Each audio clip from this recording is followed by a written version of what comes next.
Man, y'all really were not messing around when it came to the like goal that I had set last week. Like, golly, still blows me back, and I had already kind of said thank you for it, but I'll say it here again. Well, here for the first time, but I'll say thank you again. Thank you for doing that. Over 100 likes in a little over an hour when the time parameter was 12 hours. Jeez. So on that note, this week I have decided to set a little bit more of a lofty goal. Since the 100 likes was so easy for you guys to accomplish, I figured why not double it. This week I'm trying to see if we can get that 200, baby. It's still the same time frame, 12 hours, but 200 likes in 12 hours.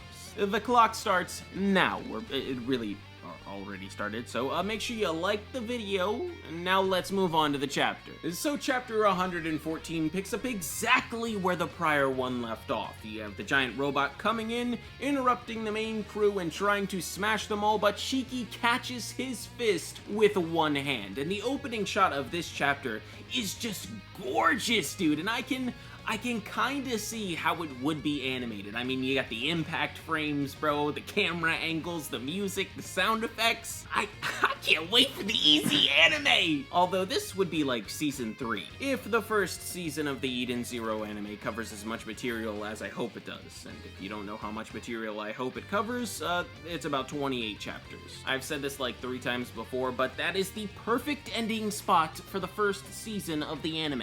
You leave it off with the cliffhanger of Drake and Joe. Anyhow, Shiki then with the slightest of ease takes care of the giant robot, but then he and the others discover that they are surrounded by a bunch of other robots. And instead of running away, they do the best thing possible and just decide to beat ass. And right before they do that, we get this really, really cool shot of all of them standing together in their battle poses. I mean, one of them is obviously looking a bit out of place, but never mind her because the rest of them look sick. And I feel like we haven't had a shot like this in Eden Zero in forever. And I don't know why, but this particular shot is giving me like heavy Heroes vibes. Maybe it's just because Heroes was like 90% cool shots of characters posing. Maybe that's the reason why, but I don't know. Heavy Heroes vibes. But the crew then do their thing. They are slicing and dicing and shooting and blasting, bro, and biting too. I'm not mad that she's here, bro. It's just like, why? And even if you are here,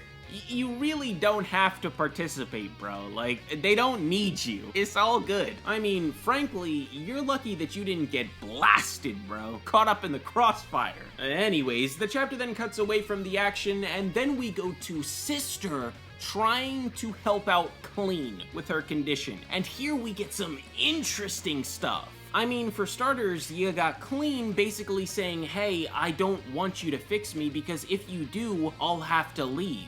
And I don't want to do that because I actually like the people here. I don't want to say goodbye, I miss you guys. Sister replies to this by saying, if you don't want to leave, you don't have to. But then Kleene brings up her brother, and yeah. Look, we all know Jinn. We all know that he's not really a fan of anyone here, and that he really wants to leave.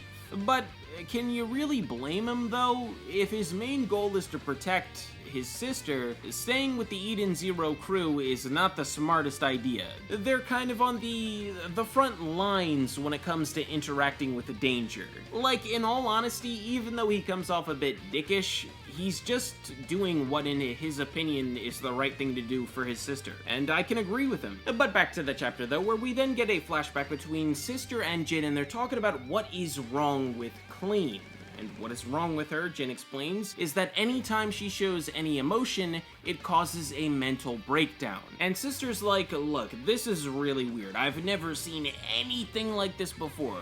There has to have been something that caused this in the past, right? Jinn doesn't respond to her question, however. He stays completely silent. So Sister is just like, okay, if you're not gonna answer me, I'm just gonna go ask Kleene about it. And that is when he grabs her on the collar and says, the one thing I will never let you do is ask Kleene what happened in the past. But Sister, look, mama ain't raised no bitch. She says, you little, is that any way to talk to your physician?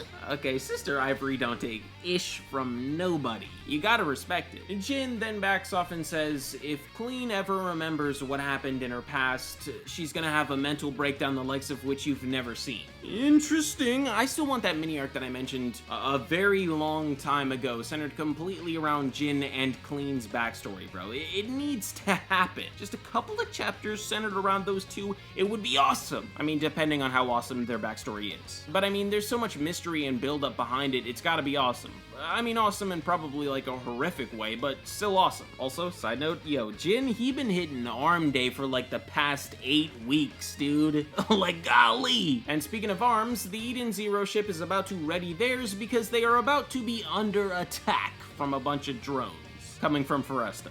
They were in a tiny bit of a predicament because, I mean, none of their battle crew were on board, but Jinn, Kleene, and Laguna, they just say, hey, we'll do it. Moving on back to the surface of Foresta, the main crew then cross paths with an adorable, and I mean downright adorable, cutie of a robot, bro. This thing looks...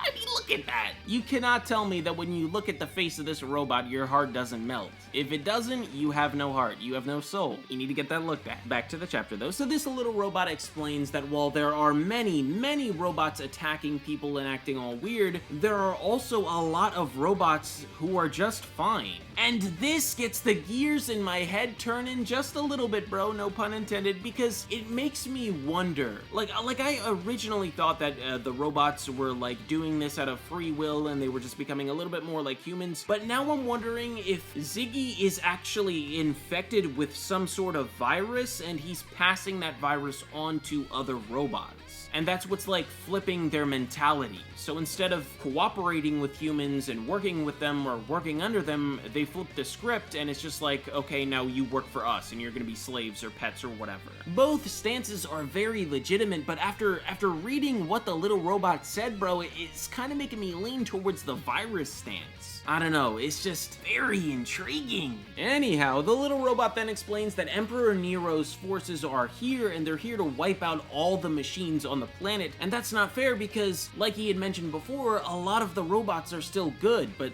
they don't really care about that. Emperor Nero's forces are just here to eliminate. So the little robot asks Shiki for help. He says, please help us. I don't want to die. And Shiki says, we will. You're gonna be okay. And then on the very next page, little homie gets one to his dome piece, dude. Golly. And to look at Shiki's face, dude. You know what, one of these days, he's just gonna snap. And it's not gonna be good. But moving on to who actually shot the cute little robot, it was Mora. And he's bloodily helling all over the place, because he's British. Can you tell that he's British in it? What a dickhead. Shiki tries to attack Mora, but he just gets stuck to a tree, and then so does everyone else. And I'm not gonna lie, even though that sticky stuff is kind of really lame, and even though Mora did do something really messed up, he looks kind of cool on the final panel of the chapter, bro. But anyways, that is going to do it for this video, so thank you all very much for watching. I hope that you all enjoyed. If you did, make sure to like, comment, and subscribe, and I will see you all in the next one. Peace out, everybody! Yeah.